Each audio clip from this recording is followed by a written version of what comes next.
Namaste everybody. In the fifth part of the Mahabharata series, I am going to give you some epigraphic evidence to prove the unsuitability of astronomy simulators.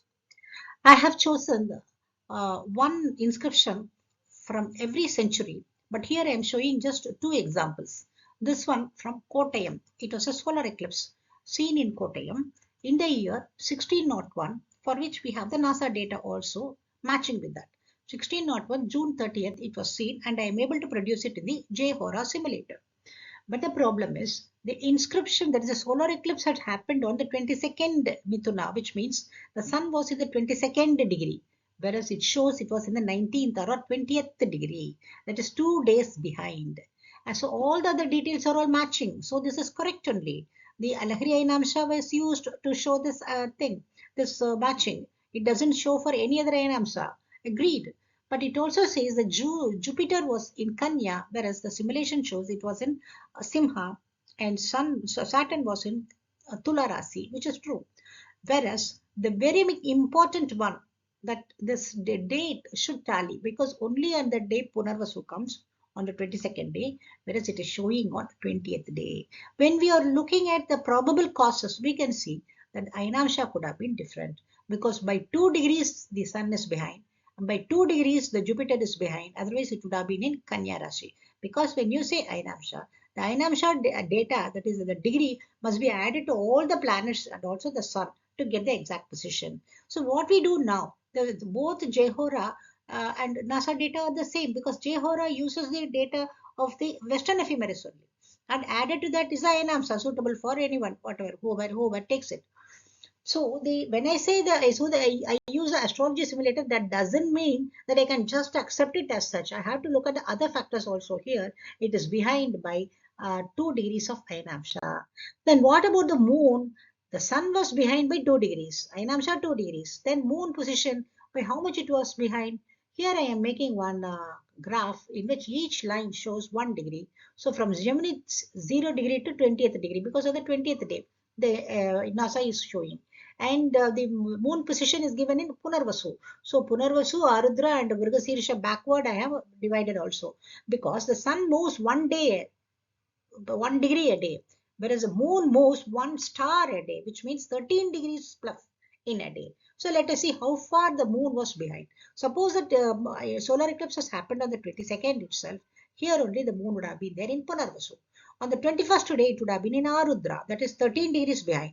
And then on the 20th day, it was behind by Mrigasirisha, another 13 degrees. So overall, the moon would have been 26 degrees behind the simulation, because the simulation shows 20th day, but it should have been on the 22nd day. For the 22nd day, the moon's position is behind by 26 degrees.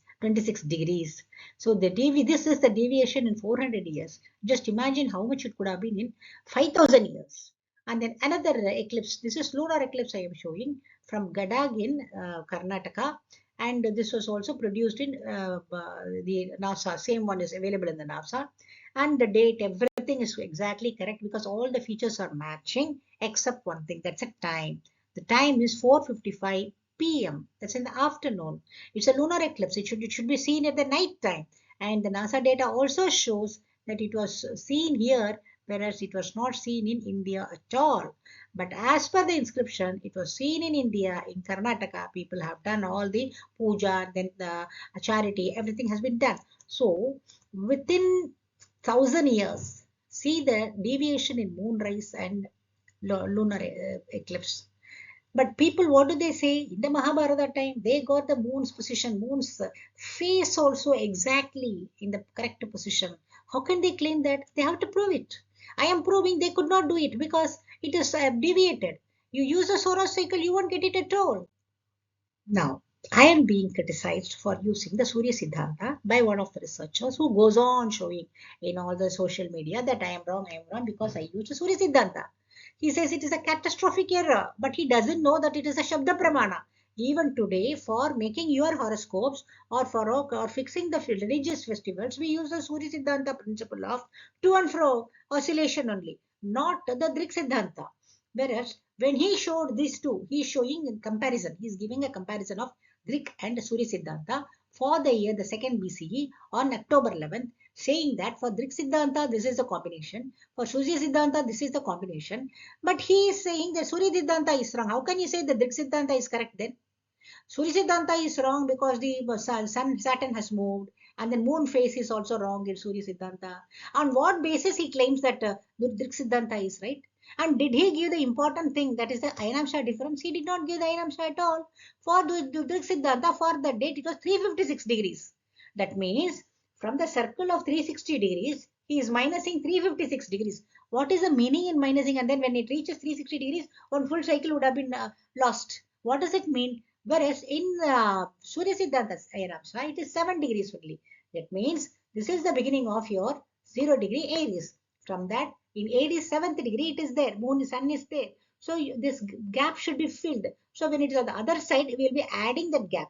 Adding that 7 degrees for all the planets and also for the sun. That is the meaning. So this has a pramana. I can show you the pramana for this. So where is the pramana for 356 degrees of Drik Ayanamsa? So that there you will understand the importance of the method. When you have a pramana, you follow it, you will know why there is no pramana, then how can I use it? Without realizing the Ayanamsa difference, he is accusing the Surya Siddhanta Ayanamsa.